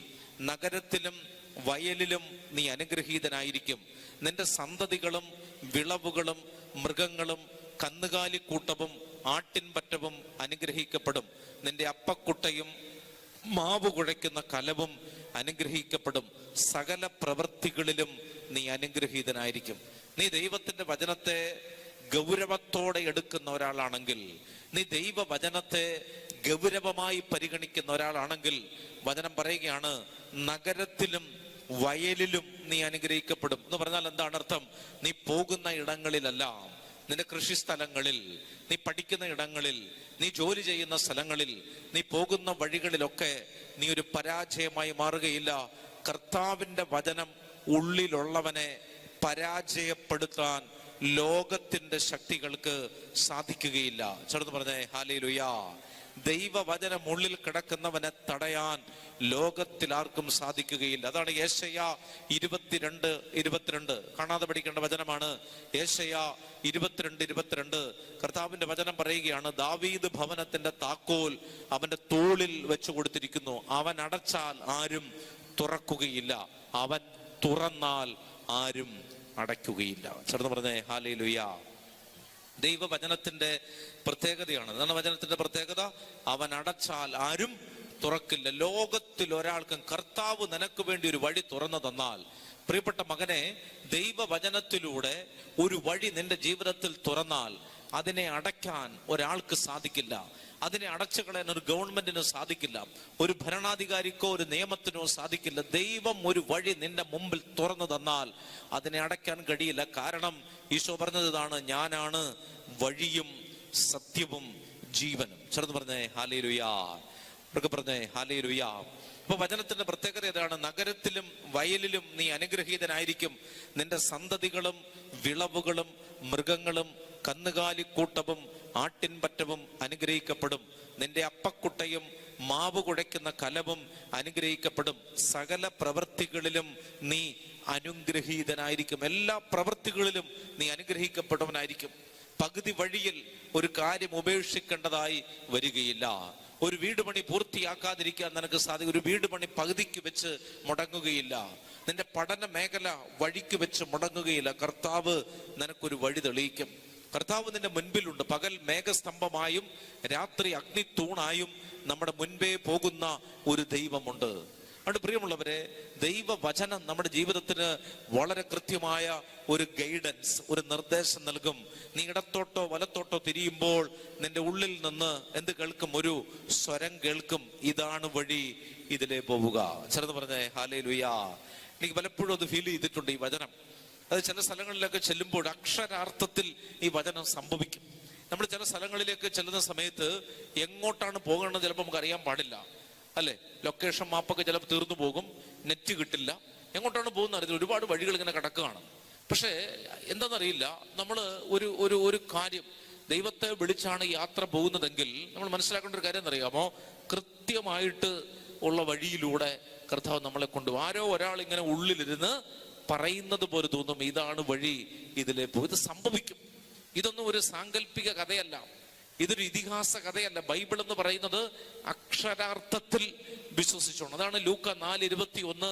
നിങ്ങൾ കേട്ടിരിക്കെ തന്നെ ഈ വചനം പൂർത്തിയായിരിക്കുന്നു. ഇത് പൂർത്തിയാകാത്തൊരു കാര്യമല്ല, ഇത് സംഭവിക്കാത്തൊരു കാര്യമല്ല. കേട്ടിരിക്കുമ്പോൾ തന്നെ അത് നിന്റെ ജീവിതത്തിൽ സംഭവിക്കും. അതിനെ ഹൃദയം തുറന്ന് ഏറ്റെടുക്കണമെന്ന് മാത്രമേ ഉള്ളൂ. ചേർത്ത് പറഞ്ഞേ ഹല്ലേലൂയ. പറഞ്ഞേ ഹല്ലേലൂയ. അതാണ് വചനത്തിന്റെ ശക്തി. വചനം നമ്മുടെ ജീവിതത്തിൽ ശക്തമായി ഇടപെടും. മറ്റൊരു വചനം ഇതാണ്.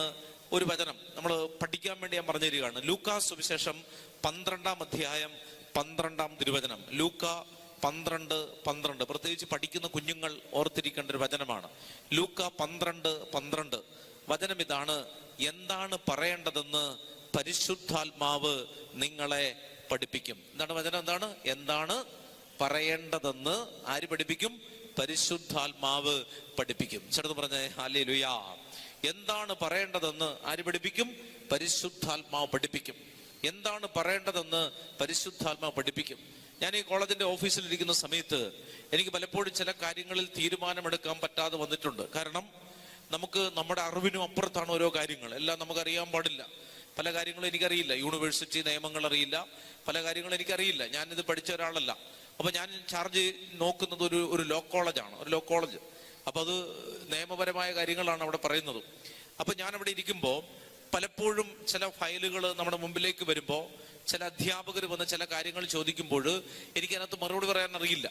കാരണം അല്ലെ, നമ്മൾ എന്തെങ്കിലും പറഞ്ഞാൽ അബദ്ധമായി പോയാൽ അത് നമ്മുടെ സ്ഥാപനത്തെ ബാധിക്കും. അപ്പൊ എൻ്റെ ഉള്ളിലൊരു പേടിയുണ്ട്, കർത്താവേ ഞാൻ പറയുന്നത് തെറ്റിപ്പോകുമോ. അപ്പോഴാണ് ഒരിക്കലും പെട്ടെന്ന് എൻ്റെ തലയിലേക്ക് ഒരു കാര്യം വന്നപ്പോൾ ഒരു സമയത്ത് ഒരു പ്രത്യേക കാര്യം പെട്ടെന്ന് തീരുമാനം എടുക്കേണ്ട ഒരു കാര്യമാണ്. പെട്ടെന്നൊരു ഫയൽ ഒപ്പിടണം, അത് പെട്ടെന്ന് കൊടുക്കേണ്ട ഒരു കാര്യമാണ്. എന്ത് ചെയ്യും? അപ്പൊ ആരോടും ചോദിക്കാനായിട്ട് പറ്റില്ല. അവിടെ ഉണ്ടായിരുന്ന 1-2 പേരോട് ചോദിച്ചപ്പോ 2 പേര് 2 അഭിപ്രായമാണ് എന്നോട് പറയുന്നത്. ചേർന്ന് പറഞ്ഞേ ഹല്ലേലൂയ. 2 വഴികൾ എന്നോട് പറയുകയാണ്. അല്ലെ, അവിടെയുള്ള 2 പേര് പക്ഷെ അതിങ്ങനെ ചെയ്യാം. മറ്റൊരാൾ പറയണം അതെ ഇത് ഇങ്ങനെ ചെയ്യുന്നതിനേക്കാൾ നല്ലത് ഇങ്ങനെ ചെയ്യുന്നതായിരിക്കും. അവരവരുടെ അഭിപ്രായം പറഞ്ഞതാണ്. പക്ഷെ തീരുമാനം എടുക്കേണ്ടത് ഞാനാണ്. അപ്പൊ ഞാൻ ആ കസേരയിൽ ഇരിക്കുമ്പോൾ ഞാനൊരു തീരുമാനം എടുക്കേണ്ട ഒരാളാണ്. നമ്മുടെ ജീവിതത്തിൽ ഇതുപോലെ ആരോട് ചിലപ്പോൾ ചോദിക്കാനായിട്ട് പറ്റില്ല. ചോദിച്ചാൽ തന്നെ പല അഭിപ്രായങ്ങൾ വരാനുള്ള സാധ്യതയുണ്ട്. അപ്പൊ ഞാനതിനൊരു പരിഹാരം കാണാൻ വേണ്ടി ഞാൻ ഇരിക്കുന്നതിന്റെ നേരെ ഓപ്പോസിറ്റ് ഞാനൊരു വചനം എഴുതി വെച്ച വചനം ഇതാണ്. ലൂക്ക 12:12. എന്താണ് പറയേണ്ടതെന്ന്, എന്താണ് ചെയ്യേണ്ടതെന്ന്, എങ്ങനെയാണ് പോകേണ്ടതെന്ന് ആര് പഠിപ്പിക്കും? പരിശുദ്ധാത്മാവ് പഠിപ്പിക്കും. ചേർന്ന് പറഞ്ഞേ ഹല്ലേലൂയ. അപ്പൊ ഒരു കാര്യം വന്ന് ഒരാൾ എന്നോട് പറയുമ്പോ എനിക്കിത് അറിയത്തില്ലെങ്കിൽ ഞാൻ ഈ ബോർഡിലേക്ക് നോക്കും. എനിക്ക് ഈ വചനം കാണാതറിയാം, എങ്കിലും ചില സമയത്ത് പെട്ടെന്ന് നമ്മൾ ഓർക്കില്ല. അപ്പൊ ഈ ബോർഡ് കാണുമ്പോ പെട്ടെന്ന് ഞാനത് ഓർക്കും. ലൂക്ക 12:12 കർത്താവിന്റെ വചനമാണ്. ആകാശം മാറും, ഭൂമി മാറും, പക്ഷെ വചനത്തിലെ വള്ളിയോ പുള്ളിയോ മാറ്റം വരികയില്ല. ചേർന്ന് പറഞ്ഞേ ഹല്ലേലൂയ. മനസ്സിലാവുണ്ട്? വചനം അല്ലെ, വചനത്തിന് മാറ്റം ഉണ്ടാവില്ല എന്നാണ് കർത്താവ് പഠിപ്പിച്ചിരിക്കുന്നത്. അപ്പൊ ഞാൻ ഈ വചനം വായിക്കുമ്പോൾ എൻ്റെ മനസ്സിലേക്ക് കൃത്യമായിട്ട് ഞാൻ ഇന്നു വരെ ഞാൻ സത്യസന്ധമായിട്ടൊരു അൾത്താരയിൽ നിന്നുകൊണ്ട് നിങ്ങളോട് പറയുകയാണ്, വചനം പ്രഘോഷിക്കുന്ന വേദിയിൽ തിരുവസ്ത്രം അണിഞ്ഞുകൊണ്ട് ഞാൻ പറയുകയാണ്, ഈ ലൂക്ക 12:12 ഒരു വചനമാണ്. ആ വചനം നമ്മളിങ്ങനെ കാണുമ്പോൾ തന്നെ, ആ വചനം ആവർത്തിക്കുമ്പോൾ തന്നെ ആരോ ഒരാൾ ഉള്ളിലിരുന്ന് ഇങ്ങനെ പറയുന്നത് പോലെ എനിക്ക് തോന്നിയിട്ടുണ്ട്, ഇങ്ങനെ ചെയ്യൂ. ചേർന്ന് പറഞ്ഞേ ഹല്ലേലൂയ. നിങ്ങൾ വിശ്വസിക്കുമെന്ന് എനിക്കറിയാൻ പാടില്ല. എനിക്കിത് അറിവുള്ളത് കൊണ്ട്, ഞാനിത് അനുഭവിച്ചവനായതുകൊണ്ട് എനിക്കിതറിയാം. ഈ വചനം നമ്മളോട് ഇങ്ങനെ സംസാരിക്കും. കാരണം വചനം സജീവമാണ്. ചേർന്ന് പറഞ്ഞേ ഹല്ലേലൂയ. വചനം ഊർജ്ജസ്വലമാണ്. സന്ധിബന്ധങ്ങളെയും മജ്ജയും മാംസയും ഹൃദയത്തിന്റെ വികാരങ്ങളെയും വിചാരങ്ങളെയും ഭേദിക്കുന്നതാണ് ദൈവത്തിന്റെ വചനം എന്നാണ് നമ്മൾ ഹെബ്രായർ 4:12 ആദ്യമേ വായിച്ചത്. ചേർന്ന് പറഞ്ഞേ ഹല്ലേലൂയ. അപ്പൊ ഈ വചനം ഞാൻ ഈ ബോർഡിൽ ഇങ്ങനെ കാണുമ്പോ ഈ വചനം എന്നോട് സംസാരിക്കുകയാണ്. ആരുടെ ഉപദേശം തേടേണ്ട കാര്യമില്ല. കർത്താവ് നേരിട്ട് നമ്മളോട് സംസാരിക്കുകയാണ്. നമ്മുടെ ഹൃദയത്തിൽ, നമ്മുടെ മനസ്സാക്ഷിയിൽ ഈ വചനം ഇങ്ങനെ ഒരിടുത്തി പോലെ, ഒരു ഒരു ഒരു ഒരു ഓർമ്മപ്പെടുത്തൽ പോലെ, നമ്മുടെ ഏറ്റവും അടുത്തൊരാൾ നമുക്കിങ്ങനെ ചില കാര്യങ്ങൾ പറഞ്ഞു തരുന്നത് പോലെ ഒരു ഫീലിംഗിലേക്ക്. അപ്പൊ നമുക്ക് തോന്നുന്നതാണ് നമ്മൾ ഒറ്റയ്ക്കല്ല. മനസ്സിലാവുന്നുണ്ട്? അതാണ് യോഹന്നാൻ 1:26. നിങ്ങളറിയാത്തൊരുവൻ നിങ്ങളുടെ കൂടെയുണ്ട്. ചേർന്ന് പറഞ്ഞേ ഹല്ലേലൂയ. നിങ്ങൾ വചനത്തെ വായിക്കുന്നവരാണെങ്കിൽ, നിങ്ങളുടെ വീട്ടിൽ വചനം വായിക്കുന്നതാണെങ്കിൽ നിങ്ങൾ ഒരിക്കലും ഒറ്റയ്ക്കല്ല. നിങ്ങളറിയാത്തൊരുവൻ നിങ്ങളുടെ കൂടെയുണ്ട്. എമ്മാവൂസിലേക്ക് 2 പേര് പോകുമ്പോൾ അവരുടെ കൂടെ മൂന്നാമനായി ആര് പോയി? കർത്താവ് പോയി. മനസ്സിലുണ്ട്? 2 ശിഷ്യന്മാർ എമ്മാവൂസിലേക്ക് പോകുമ്പോ അവരുടെ യാത്ര അവസാനിക്കുന്ന വീട്ടിൽ 2 പേരല്ല ചെല്ലുന്നത്, മറിച്ച് 3 പേരാണ്. നിങ്ങളറിയാത്തൊരുവൻ. 100 പേരിരിക്കുന്ന ഒരു ഹോളിൽ 101-ാമനായി കർത്താവുണ്ട്.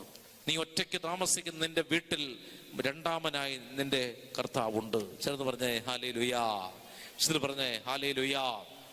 പ്രിയപ്പെട്ടവരെ, കർത്താവിന്റെ വചനത്തെ നമ്മൾ കുറെ കൂടി ഗൗരവമായി എടുക്കണമെന്ന് ദൈവവചനം നമ്മെ ഓർമ്മിപ്പിക്കണം. അതാണ് നിയമാവർത്തനം 28 നമ്മൾ കണ്ടത്.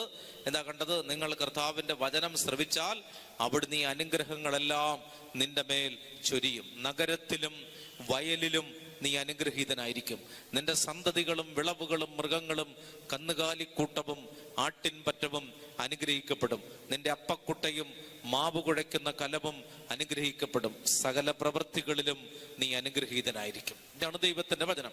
ഇനി മറ്റൊരു വചനം, യെശയ്യാ പ്രവചനം 55-ാമത്തെ അധ്യായം.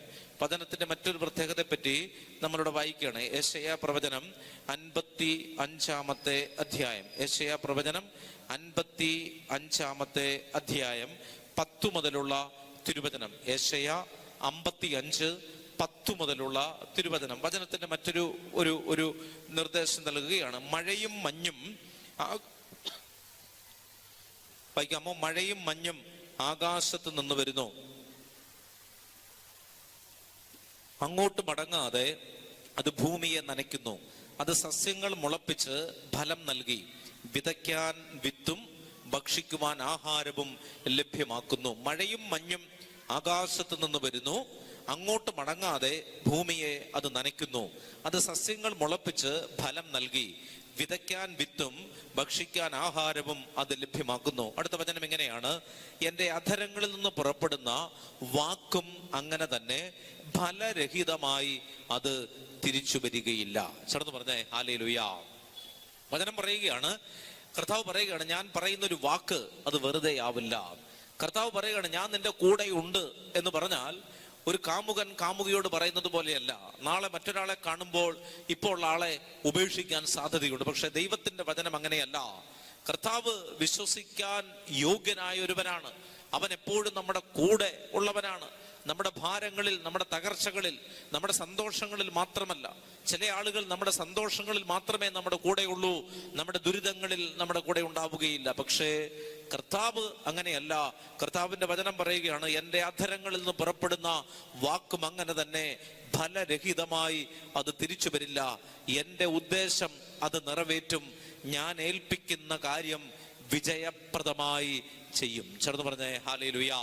അപ്പൊ ദൈവത്തിന്റെ വചനം നമ്മുടെ ജീവിതത്തിൽ ഇടപെടുന്നത് അത് വെറുതെ ഇടപെടുന്നതല്ല, അത് സംഭവിക്കും. നിങ്ങളിത് വിശ്വസിക്കണം. നിങ്ങൾ വീട്ടിൽ വചനം വായിക്കണം എന്ന് പറയുന്നതിന്റെ അർത്ഥം ഇതാണ്: നമ്മുടെ വീട്ടിലെ സാഹചര്യങ്ങൾ മാറാൻ, നമ്മുടെ വീട്ടിലെ പൈശാചിക കാര്യങ്ങൾ വിട്ടുമാറാൻ നമ്മൾ ഒരു ധ്യാന കേന്ദ്രത്തിലേക്ക് ഓടേണ്ട കാര്യമില്ല, നമ്മൾ ഒരു സ്ഥലത്തേക്ക് ഓടേണ്ട കാര്യമില്ല. നമ്മൾ നമ്മുടെ വീട്ടിലിരുന്ന് ദൈവത്തിന്റെ വചനം വായിച്ചാൽ ഈ അന്തരീക്ഷം മുഴുവൻ വിശുദ്ധീകരിക്കപ്പെടും. ചേർന്ന് പറഞ്ഞേ ഹല്ലേലൂയാ. അതുകൊണ്ടാണ് ബൈബിൾ വീട്ടിൽ ഉച്ചത്തിൽ വായിക്കണമെന്ന് പറയുന്നതിന്റെ കാര്യം ഇതാണ്. നമ്മൾ നമ്മുടെ വീട്ടിൽ നമ്മുടെ സംസാരത്തിലൂടെ, നമ്മുടെ വാക്കുകളിലൂടെ, നമ്മുടെ ഫോൺ സംഭാഷണങ്ങളിലൂടെ ഒക്കെ ഒരുപാട് അശുദ്ധികൾ ഈ വീട്ടിൽ വന്നിട്ടുണ്ട്. പറയാൻ പാടില്ലാത്ത വാക്കുകൾ, മറ്റുള്ളവരെ കുറ്റപ്പെടുത്തിയുള്ള സംസാരങ്ങൾ ഈ അന്തരീക്ഷത്തിൽ കിടപ്പുണ്ട്, നമ്മുടെ വീടിന്റെ അന്തരീക്ഷത്തിലുണ്ട്. അതുകൊണ്ട് തന്നെ അവിടെ ഇരുന്നൊരു കാര്യം ആലോചിച്ചാൽ അത് പൂർത്തിയാകാൻ ഒരു പൈശാചിക അരൂപിയുടെ സ്വാധീനം ഈ മേഖലയിലുണ്ട്, നമ്മുടെ വീടുകളിലുണ്ട്. അതിനെ വിശുദ്ധീകരിക്കാനാണ് ദൈവവചനം വായിക്കണമെന്ന് പറയുന്നത്. ദൈവവചനം നമ്മുടെ അന്തരീക്ഷത്തെ വിശുദ്ധീകരിക്കുമെന്ന് വചനം പറയുകയാണ്. നമ്മുടെ ദൈവവചനം നമ്മുടെ ജീവിതത്തെ വിശുദ്ധീകരിക്കുമെന്ന് വചനം ഓർമ്മിപ്പിക്കുകയാണ്. ചേർന്ന് പറഞ്ഞേ ഹല്ലേലൂയാ. പറഞ്ഞേ ഹല്ലേലൂയാ. വചനം നമ്മുടെ ജീവിതത്തെ എന്ത് ചെയ്യും? വിശുദ്ധീകരിക്കും. അപ്പോ ഈ വചനം നമ്മുടെ ജീവിതത്തെ വിശുദ്ധീകരിക്കും. എടുക്കാമോ? 1 കൊരിന്തോസ് 2-ാം അധ്യായം. 1 കൊരിന്തോസ് 2-ാം അധ്യായം 11 മുതലുള്ള തിരുവചനങ്ങൾ. പ്രാർത്ഥിക്കുമ്പോൾ എന്താണ് സംഭവിക്കുന്നത്? പ്രാർത്ഥിക്കുമ്പോൾ സംഭവിക്കുന്നത് എന്താണ്? പ്രാർത്ഥിക്കുമ്പോൾ സംഭവിക്കുന്നത്, നാം 11-ാം അധ്യായം, മനുഷ്യന്റെ അന്തർഗതങ്ങൾ അവന്റെ ആത്മാവല്ലാതെ മറ്റാരാണ് അറിയുക? അതുപോലെ തന്നെ ദൈവത്തിന്റെ ചിന്തകൾ ഗ്രഹിക്കുക ദൈവാത്മാവിനല്ലാതെ മറ്റാർക്കും സാധ്യമല്ല. നാം സ്വീകരിച്ചിരിക്കുന്നത് ലോകത്തിന്റെ ആത്മാവിനെ അല്ല, പ്രത്യുത ദൈവം നമുക്കായി വർഷിക്കുന്ന ദാനങ്ങൾ മനസ്സിലാക്കാൻ വേണ്ടി ദൈവത്തിന്റെ ആത്മാവിനെയാണ്. പ്രാർത്ഥിക്കുമ്പോൾ നമ്മുടെ വീട്ടിലേക്ക് ലോകത്തിന്റെ ആത്മാവ് മാറുകയും ദൈവത്തിന്റെ ആത്മാവ് കടന്നു വരികയും ചെയ്യും. ചേർന്ന് പറഞ്ഞേ ഹല്ലേലൂയാ. ലോകാരൂപിയുടെ ആത്മാവ് വിട്ടുമാറുകയും ദൈവാരൂപിയുടെ ആത്മാവ് വീട്ടിലേക്ക് വരികയും ചെയ്യും. മനസ്സിലാവണം, നമ്മുടെ സംസാരത്തിലൂടെ ലോകത്തിന്റെ ഒരു അരൂപി ഈ അന്തരീക്ഷത്തിൽ കിടപ്പുണ്ട്. അതുകൊണ്ടാണ് വീട്ടിൽ എപ്പോഴും വഴക്കുണ്ടാവുന്നത്. അതിനൊരു അരൂപിയുണ്ട്. സാമ്പത്തിക മേഖലയിൽ ഒരു അരൂപിയുണ്ട് എന്ന് പറഞ്ഞാൽ എത്ര കഷ്ടപ്പെട്ടാലും മെച്ചമില്ലാത്ത അവസ്ഥ. എല്ലാവരും അധ്വാനിക്കുന്നുണ്ട്, പക്ഷെ ഒന്നും മിച്ചമില്ല. ബൈബിൾ പറയുന്നുണ്ട്, ഓട്ടക്കീശയിൽ ഇടുന്നത് പോലെയാണ്. രാപകൽ അധ്വാനിക്കുകയാണ്.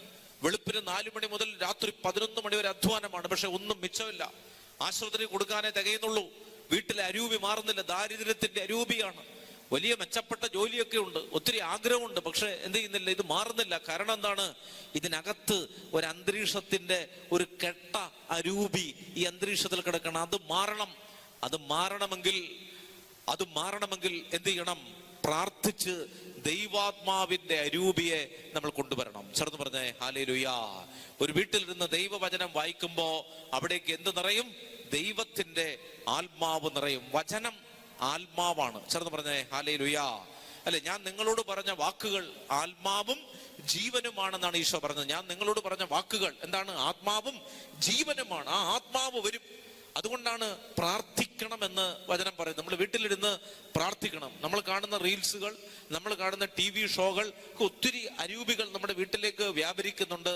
അത് മാറിയാൽ മാത്രമേ ദൈവത്തിന്റെ ആത്മാവ് നമ്മുടെ ജീവിതത്തിൽ ഇടപെടുകയുള്ളൂ. ദൈവത്തിന്റെ ആത്മാവ് കടന്നു വരുമ്പോഴാണ് ജീവിതത്തിൽ ദൈവാനുഗ്രഹങ്ങളിലൂടെ നമ്മൾ കടന്നു പോകുന്നത്. ചേർന്ന് പറഞ്ഞേ ഹല്ലേലൂയ.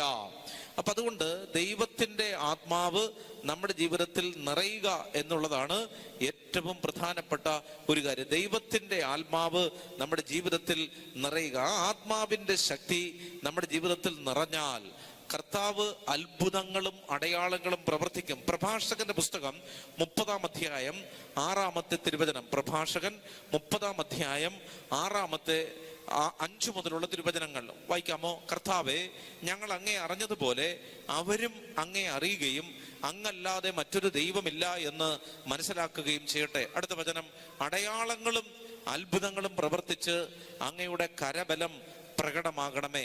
അടയാളങ്ങളും അത്ഭുതങ്ങളും കർത്താവ് നമ്മുടെ ജീവിതത്തിൽ ഇടപെടും. ഇനി പ്രഭാഷകൻ 34-ാമത്തെ അധ്യായം. പ്രാർത്ഥിക്കുന്ന ഒരു വീട്ടിൽ എന്ത് സംഭവിക്കും? വായിക്കാമോ? 34-ാം അധ്യായം. പ്രഭാഷകൻ 34-ാം അധ്യായം 14 മുതലുള്ള തിരുവചനങ്ങൾ. വചനം പറയുകയാണ്, ദൈവഭക്തന്റെ ജീവൻ നിലനിൽക്കും എന്ന് പറഞ്ഞാൽ ദൈവഭക്തി നിനക്കുണ്ടെങ്കിൽ നിന്റെ പ്രാണൻ അവശേഷിക്കും എന്ന് പറഞ്ഞാൽ അതിനെ ആരും തട്ടിയെടുക്കുകയില്ല. 19-ാമത്തെ വചനം, തന്നെ സ്നേഹിക്കുന്നവരെ കർത്താവ് കടാക്ഷിക്കുന്നു.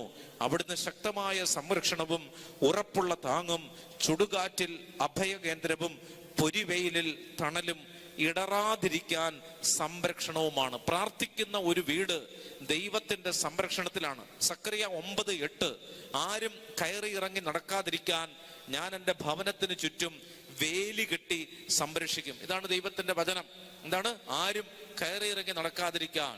നിന്റെ മക്കളെ മദ്യപാനത്തിന്റെ അരൂപി കൊണ്ടുപോവുകയില്ല. നിന്റെ മക്കൾ, നിന്റെ വീട് ഒരു തകർച്ചയിലേക്ക് പോകാൻ കാരണമായ അരൂപികളെ കർത്താവ് എടുത്തു മാറ്റും. കർത്താവിന്റെ വചനം പറയുകയാണ്, തന്നെ സ്നേഹിക്കുന്നവരെ, തന്നെ വിളിച്ചപേക്ഷിക്കുന്നവരെ കർത്താവ് കടാക്ഷിക്കുന്നു. അവിടുന്ന് ശക്തമായ സംരക്ഷണവും ഉറപ്പുള്ള താങ്ങും ചുടുകാറ്റിൽ അഭയകേന്ദ്രവും പൊരിവെയിലിൽ തണലും ഇടറാതിരിക്കാൻ സംരക്ഷണവുമാണ്. ഇപ്പൊ വചനം പറയുകയാണ്, ദൈവത്തെ വിളിക്കുന്നതാണ് ഏറ്റവും നല്ലത്. കർത്താവിനെ വിളിക്കുമ്പോൾ ദൈവത്തിന്റെ അനുഗ്രഹങ്ങൾ നമ്മുടെ ജീവിതത്തിലേക്ക് കടന്നു വരും. ചേർന്ന് പറഞ്ഞേ ഹല്ലേലൂയാ. ഉച്ചത്തിൽ പറഞ്ഞേ ഹല്ലേലൂയാ. ഇനി അടുത്തൊരു വചനം, പ്രഭാഷകൻ 27:3. പ്രഭാഷകന്റെ പുസ്തകം 27-ാം അധ്യായം 3-ാമത്തെ തിരുവചനം. ഓർത്തിരിക്കേണ്ട ഒരു വചനമാണ്. ദൈവഭക്തിയിൽ ദൃഢതയും തീഷ്ണതയും ഇല്ലാത്തവന്റെ ഭവനം അതിവേഗം നശിക്കും. എന്താ വചനം പറയുന്നത്? ദൈവഭക്തിയിൽ ദൃഢത എന്ന് പറയാൻ ഉറപ്പില്ല. മനസ്സിലാവുന്നുണ്ടോ? കാണുന്ന എല്ലാ കാര്യത്തിന്റെ പിന്നാലെ പോവുകയാണ്. അവിടെ ഒരു അത്ഭുതം എന്ന് പറയുമ്പോൾ അങ്ങോട്ട് പോവുകയാണ്. ആ ചരട് കിട്ടിയാൽ ഒരു അത്ഭുതം കിട്ടും എന്ന് പറയുമ്പോൾ അത് കിട്ടാൻ വേണ്ടി ഓടുകയാണ്. മനസ്സിലാവുന്നുണ്ടോ? പരിശുദ്ധ കുർബാനയിൽ യഥാർത്ഥ വിശ്വാസമില്ല. ആത്മീയ കാര്യങ്ങളിൽ ഒരു ഉറപ്പില്ല. ഒരു അത്ഭുതം അവിടെ നടക്കുന്നു എന്ന് പറയുമ്പോൾ അങ്ങോട്ട് ഓടുകയാണ്. ആരോ പറഞ്ഞു അവിടെ ഒരു ദൈവം ഉണ്ടെന്ന് പറയുമ്പോൾ അങ്ങോട്ട് ഓടുകയാണ്. അങ്ങനെയല്ല, ദൈവഭക്തിയിൽ ദൃഢതയുണ്ടാകണം. ചേർന്ന് പറഞ്ഞേ ഹല്ലേലൂയാ. ദൈവഭക്തിയിൽ ദൃഢതയും തീഷ്ണതയും ഇല്ലാത്തവന്റെ ഭവനം എന്ത് ചെയ്യും? അതിവേഗം നശിക്കും. അതാണ് വചനം പറയുന്നത്. ഒരു വീട് വീണു പോകുന്നത് എങ്ങനെയാണ്? ഒരു കുടുംബം ഇല്ലാതായി പോകുന്നത് എങ്ങനെയാണ്? കല്ലിന്മേൽ കല്ല് ശേഷിക്കാതെ ചില ഭവനങ്ങൾ പോകുന്നത് എങ്ങനെയാണ്? ചില വീടുകളുടെ അവസ്ഥ കേട്ടാൽ നമ്മൾ ഞെട്ടിത്തിരിക്കും. വലിയ വീടാണ് അല്ലെ, എല്ലാം വലിയ സംവിധാനങ്ങളാണ്, വാഹനമുണ്ട്, മറ്റ് സംവിധാനങ്ങളുണ്ട്, ജോലിയുണ്ട്, മറ്റെല്ലാ കാര്യങ്ങളുണ്ട്. പക്ഷേ ജീവിതത്തിൽ ചില അസ്വസ്ഥതകൾ ഇങ്ങനെ നിലനിൽക്കുകയാണ്. ചെറുത് പറഞ്ഞേ ഹല്ലേലൂയ. എന്നിട്ട് പ്രിയപ്പെട്ടവരെ, നമ്മൾ കണ്ടത് കർത്താവിന്റെ വചനം നമ്മുടെ ജീവിതത്തിൽ എപ്രകാരം പ്രവർത്തിക്കുന്നു എന്നുള്ളതാണ്.